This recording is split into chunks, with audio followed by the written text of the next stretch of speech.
Jeg er som sagt fra Sjælland, og jeg er lige kommet... Hvad? Det kan du ikke gøre for. Nå, ja, du burde stå heroppe. Nå, men jeg er som sagt fra Sjælland, og jeg har ikke været så meget i Jylland før, så jeg er lidt en fremmed kultur for mig. Ja. Okay.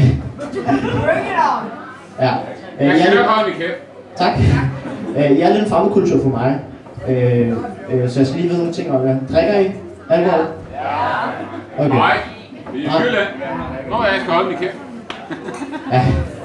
Nå, men det er fordi, jeg skulle lige sikre mig, fordi jeg mødte 2 gutter udenfor, og de var lidt underlige, og så skulle jeg lige sikre mig, om de var berusede, eller om de var lokale.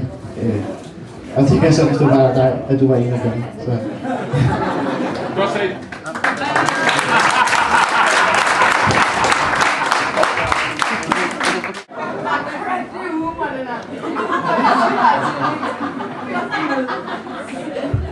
På det. Konspirationsteori nummer 3. Jeg elsker Jylland. Ja.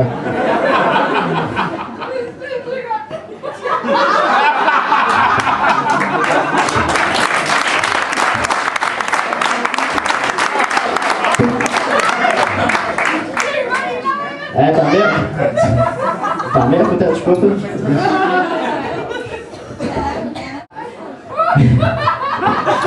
Alkoholfolk. Konspirationsteori nummer 3. I Asterix og Obelix-bøger, ikke også? Hvad er det, hold nu kæft? Ja. Tro mig. For jeg ved ikke, om I vidste det om piger, men piger de kan rigtig godt lide, når drenge drikker sig mega skide og opfører sig decideret og spækløs over for dem. Og det kan jeg jo ikke rigtig kunne være med på nogen måde. Så...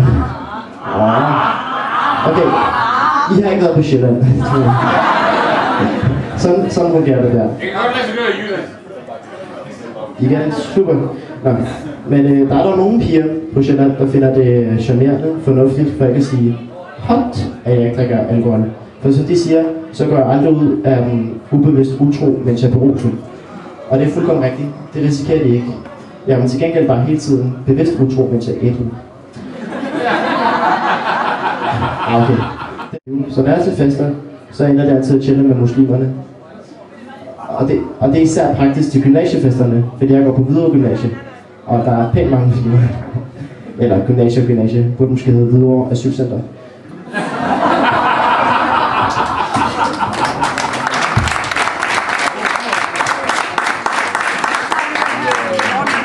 Ja, racistisk joke. Ligger det i Jylland? Surprise. Hvem skulle jeg tro det? Og jeg er lige blevet 17, og når man kommer op i den her alder, så er der en del aktiviteter, man kan deltage i, for sådan noget pork, paintball og knallertkørsel. Og det er alt sammen skide farligt, og jeg er lidt af en svans, fordi jeg er fra Sjælland, ikke? Så det tør jeg ikke. Men der er det her Movember, ikke også? Og nu ved jeg ikke, om der er nogen på bagerste række, der tror, jeg har et overskæg, der er flot. Jeg har ikke et overskæg, og det her vil ikke være flot. Så jeg deltager ikke i Movember det her år. Måske til næste år, hvis jeg har ramt puberteten til den tid. Så, tak så. Men der er også nogen, der mener, at jeg er for ung til at lave stand-up. Er der nogen, der mener det? Nej, overhovedet ikke. Jeg skal Jylland. Det er sjovt. Nå, men dem, der siger, at jeg er for ung til at lave stand-up, de kommer altid med det der argument, at jeg har ikke livserfaring nok som andre komikere og sådan noget. Men der er masser af punkter, jeg har lige så meget livserfaring som alle andre komikere gennemsnitligt i Danmark. For eksempel så er jeg jomfru. Ja. Tak.